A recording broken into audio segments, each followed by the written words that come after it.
Undas man o hindi, may sari-sarili tayong kwento ng mga multo. Yung mga nakakatakot, pati yung nagpaparamdam ng mga hugot.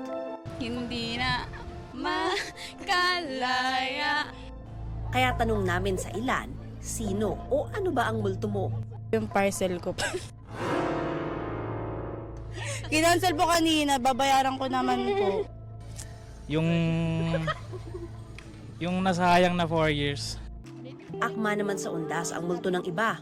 Yung nanay ko po, palagi lang po kasi siya kasi namatay na po siya eh. Emotional po ako eh.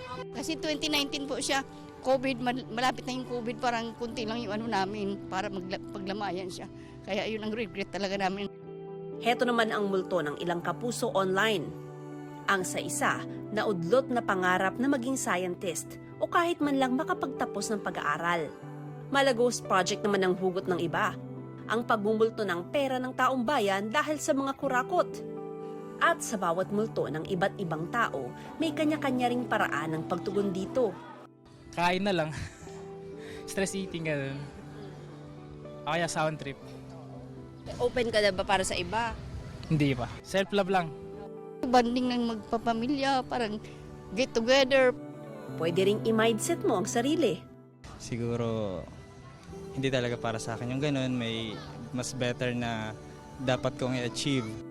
Ano man ang mga nawala o naglaho sa ating buhay, ang mahalaga, dapat hindi maparalisa sa takot o pangamba. At sa halip, harapin ito dahil pasasaan pa't lalaya ka rin sa multong bumabagabag pa sa atin. Para sa GMA Integrated News, Mav Gonzalez, nakatutok 24 oras.